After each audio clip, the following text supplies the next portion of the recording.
Hello, welcome to my channel. और आज मैं कक्षा 9th का पहला चैप्टर जीव विज्ञान का है, जीवन की मौलिक इकाई। तो जीवन क्या है, इसकी मौलिक इकाई क्या है, जीवन की उत्पत्ति कैसे होती है और जीवन क्यों कहा गया है कि इसकी मौलिक इकाई होती है। तो आपने कोशिका के बारे में पढ़ा होगा, नहीं पढ़ा तो मैं आपको कोशिका के बारे में बताऊंगा। कोशिका जो होती है जीवन की सूक्ष्म संरचनात्मक एवं क्रियात्मक इकाई होती है। कहने का मतलब यह है कोशिका इतनी सूक्ष्म होती है जिन्हें हम अपनी आंखों से नहीं देख सकते हैं। इसे देखने के लिए माइक्रोस्कोप की जरूरत पड़ती है। और ये संरचनात्मक इकाई होती है। संरचना कहने का मतलब ये हमारे शरीर में संरचना देती है और यही हमारे शरीर की सारी क्रियाएं भी कराता है। तो कोशिका है कि शुरुआत से ही हमारे शरीर का निर्माण होता है। तो सबसे छोटी इकाई क्या है? कोशिका, जहाँ से जीवन की मौलिक इकाई का नाम दिया गया है।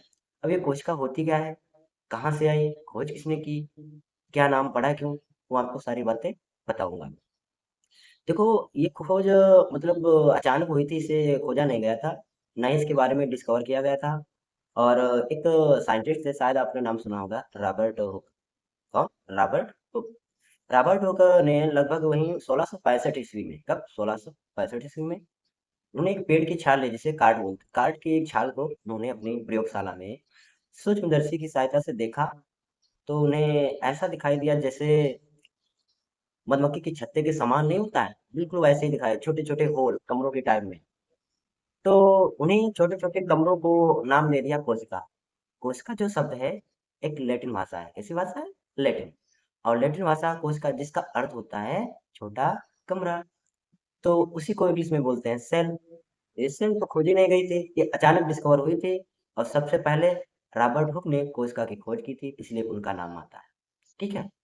तो कोशिका क्या होती है? ये शरीर की संरचना देती है, शरीर का आकार देती है, शरीर की सारी क्रियात्मक कराती है। जैसे मैं इसमें आपको पढ़ा रहा हूँ, जो भी मेरी क्रिया विधि हो रही है, हाथ चलाना, बातें करना, ठीक है, हाथ चलाना, ये सारी क्रियाएं कोशिका के ही द्वारा होती हैं। और जो शरीर का आकार मिलता है, चाहे मनुष्य हो, चाहे जीव हो, चाहे जंतु हो, कोई भी हो, पेड़ पौधे, सभी का आकार और संरचना इस कोशिका पर निर्भर होती है। ठीक है। तो ये तो हो गए कि कोशिका की खोज कैसे हुई, कब हुई, कैसे, ये अचानक हुई थी, आपको बता दिए है। अब मैं आपको बताऊंगा कि एक साइंटिस्ट थे, शायद उनका नाम एंटोनी वान लीवेनहॉक, कहाँ के रहने वाले थे? हॉलैंड के रहने वाले थे। उन्होंने क्या किया था, एक बैक्टीरिया, बैक्टीरिया जानते हो, जीवाणु, उन्होंने जीवाणु पर कोशिका का अध्ययन किया था। और जीवाणु के द्वारा ही उसमें बताया कि कोशिका क्या होती है, कोशिका की खोज कैसे होती है। तो सबसे पहले तो खोज की थी रॉबर्ट हुक ने 1665 में। उसके बाद 1674 ईस्वी में आए एंटोनी वान लेवेनहॉक, जिन्होंने बैक्टीरिया ने जीव की कोशिका का अध्ययन किया था। तो जीव की कोशिका का अध्ययन सबसे पहले एंटोनी वान लेवेनहॉक ने किया था। और पादप यानी पेड़ पौधों ने खाद से प्राप्त किया जो वो था, वो थे रॉबर्ट हुक। और अब इसके बाद आया था कोशिका सिद्धांत। कोशिका सिद्धांत होता क्या है, यानी कोशिका के बारे में क्या बताया गया, उसका क्या रोल है, उसकी क्या भूमिका रहती है, उसी के बारे में उन्होंने बताया। तो दो व्यक्ति थे, एक का नाम था स्वान और दूसरे का नाम था स्लाइडेन। तो स्वान और स्लाइडेन दो व्यक्ति थे जिन्होंने कोशिका सिद्धांत प्रस्तुत किया था। स्वान ने क्या किया था, जंत कोशिका का अध्ययन किया था। किसकी कोशिका का? जंत कोशिका का अध्ययन किया था। जबकि स्लाइडेन ने पादप कोशिका का अध्ययन किया था। इन दोनों व्यक्ति मिलकर कोशिका सिद्धांत का नाम रखा था और इन्हीं के नाम पर कोशिका सिद्धांत हुआ। ठीक है।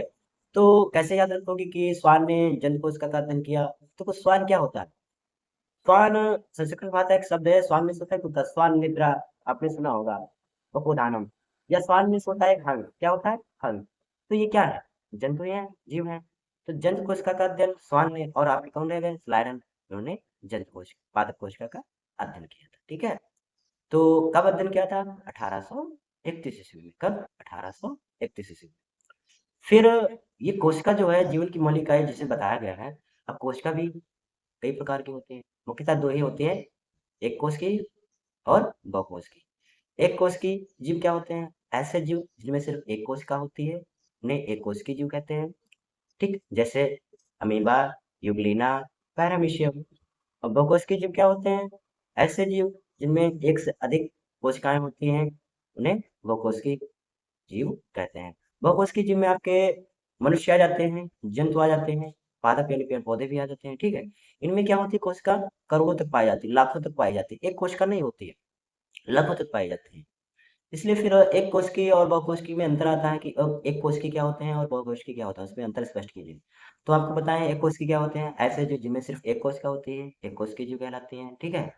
और बहुकोशिकीय क्या होते हैं, ऐसे जो जिनमें एक से अधिक कोशिकाएं होती हैं, बहुकोशिकीय कहलाते हैं। एक कोशिकीय जीव में एक कोशिका के नष्ट होने से जीव की क्या हो जाती है, मृत्यु हो जाती है।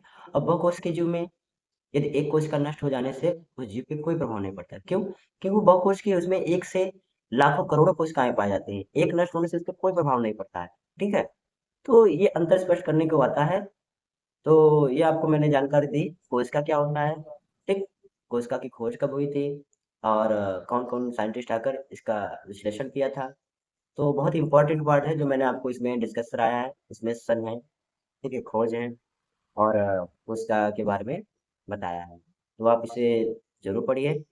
तो कैसा लगा वीडियो आप कमेंट जरूर करना। Thank you.